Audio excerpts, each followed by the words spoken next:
আজই পেনশন সুবিধা ১০০% বৃদ্ধি করে চূড়ান্ত গেজেট প্রকাশের অনুমোদন পাস, ফিক্সেশন তালিকা ঘোষণা ও ১১ থেকে ২০তম গ্রেডের জন্য বড় সুখবর এসেছে। আজ পেনশন সুবিধাকে প্রাধান্য দিয়ে চূড়ান্ত একটি ফিক্সেশন ঘোষণা করা হলো। প্রধানমন্ত্রী তারেক রহমানের নেতৃত্বাধীন আজ সচিবালয় বৈঠকে এই সিদ্ধান্তগুলো নেওয়া হয়। আজকের বৈঠকে উপস্থিত ছিলেন অর্থমন্ত্রী আমির খসরু, পরিকল্পনা মন্ত্রী সহ বিভিন্ন ঊর্ধ্বতন কর্মকর্তারা।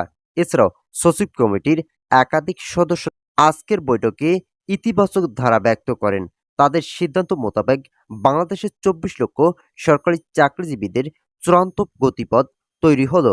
যারা নিম্ন গ্রেডের কর্মচারী আছেন তাদের দিকগুলো কার্যকর করে অর্থ মন্ত্রণালয়ের সিদ্ধান্ত মোতাবেক গেজেট প্রকাশের চূড়ান্ত দিক নির্দেশনা গ্রহণ করা হয়েছে।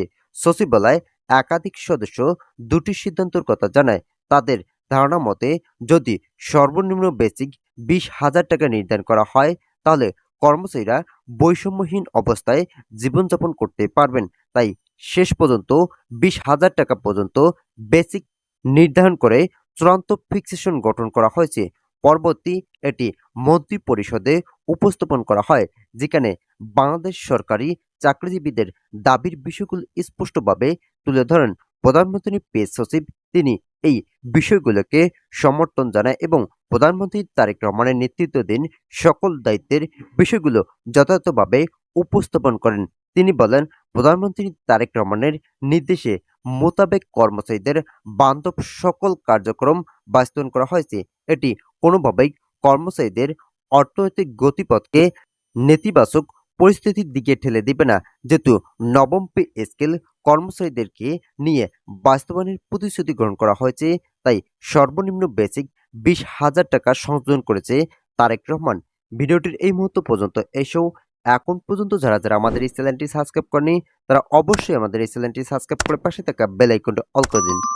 অর্থ মন্ত্রণালয় এবং সংশ্লিষ্ট দপ্তরে উচ্চ পর্যায়ে বৈঠকে পেনশনারদের দীর্ঘদিনের দাবিকে প্রাধান্য দিয়ে তাদের আর্থিক নিরাপত্তা নিশ্চিত করার লক্ষ্যে পেনশন সুবিধা ১০০% বৃদ্ধি করার নীতিগত সিদ্ধান্ত নেওয়া হয়েছে।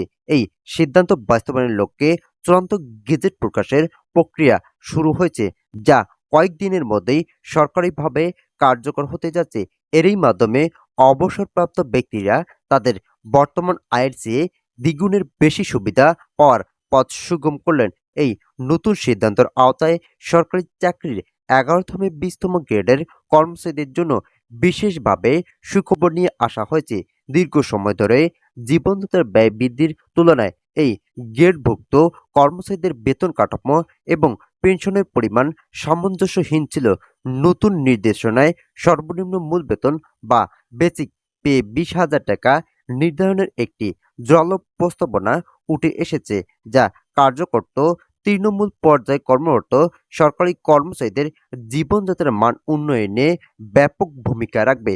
বিএনপির ভারপ্রাপ্ত চেয়ারম্যান তারেক রহমানের সাম্প্রতিক বিভিন্ন জনমুখী প্রস্তাবনার আলোকে সরকারি কর্মচারীদের এই মান উন্নয়নের বিষয়টি এখন চূড়ান্ত রূপ পাচ্ছে। পেনশন সুবিধা শুধু মূল টাকার অঙ্ক বৃদ্ধির মধ্যেই সীমাবদ্ধ রাখা হচ্ছে না, অবসরকালীন সুবিধার গণনার ক্ষেত্রেও আমূল পরিবর্তন আনা হচ্ছে। এখন থেকে অবসরকালীন গ্র্যাচুইটির পরিমাণ বৃদ্ধি সহ মাসিক পেনশন প্রাপ্তির প্রক্রিয়াকে আরও সহজ ও গতিশীল করা হবে। এর ফলে একজন অবসরপ্রাপ্ত সরকারি কর্মচারী তার কর্মজীবন শেষ দিকে এসে আর্থিক অনিশ্চয়তা থেকে মুক্তি পাবে। ভিডিওটির এই মুহূর্ত পর্যন্ত এসেও এখন পর্যন্ত যারা যারা আমাদের এই চ্যানেলটি সাবস্ক্রাইব করেনি তারা অবশ্যই আমাদের এই চ্যানেলটি সাবস্ক্রাইব করে পাশে থাকা বেল আইকনটি অল করে দিন।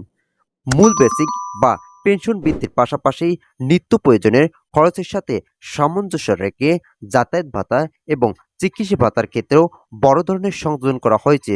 বর্তমান বাজারের দ্রব্যমূল্যের ঊর্ধ্বগতির কথা বিবেচনা করে চিকিৎসা ভাতার পরিমাণ উল্লেখযোগ্য হারে বাড়ানো হচ্ছে, যাতে বার্ধক্য স্বাস্থ্যসেবা নিশ্চিত করতে পেনশনারদের কোনো বেগ পেতে না হয়। এছাড়াও যাতায়াত ভাতার এই আধুনিকায়ন সরকারি কর্মচারীদের কর্মক্ষেত্রে উদ্দীপনা যোগাবে এবং ভবিষ্যতে চাকরির প্রতি মেধাবীদের আগ্রহ বৃদ্ধি করবে। পেনশনে ফ্লেক্সন বা পুনর্নির্ধারণের বিষয়টি অত্যন্ত স্বচ্ছ ও দ্রুত করার জন্য সংশ্লিষ্ট বিভাগগুলোকে কঠোর নির্দেশনা দেওয়া হয়েছে।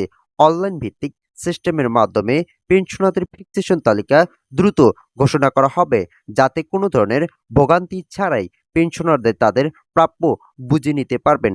তালিকার ঘোষণার পর থেকেই নতুন নির্ধারিত হারে পেনশন প্রদান শুরু হবে, যা সরকারি সেবামূলক খাতের এক নতুন দিগন্ত উন্মোচন করবে বলে আশা করা যাচ্ছে। পরিশেষে বর্তমান সরকার এই পদক্ষেপ সরকারি কর্মচারী মহলে স্বস্তির নিঃশ্বাস ফেলেছে। দীর্ঘদিন ধরে দাবিয়ে জানা আসা ১১ থেকে ২০তম গ্রেডের কর্মচারীরা এখন ন্যায্য অধিকার পাওয়ার পথে। এটি কেবল আর্থিক সুবিধার বৃদ্ধি নয়, বরং রাষ্ট্রের সেবায় নিয়োজিত কর্মচারীদের প্রতি সরকারের দায়বদ্ধতা এক স্পষ্ট বহিঃপ্রকাশ। তো আজকের এই প্রতিবেদনটি এই পর্যন্ত। আশা করি এই প্রতিবেদনটি থেকে অনেকে উপকার পেয়েছেন। যদি উপকার পেয়ে থাকেন তাহলে অবশ্যই আমাদের এই চ্যানেলটি সাবস্ক্রাইব করে পাশে থাকা বেল আইকনটি অল করে দিন।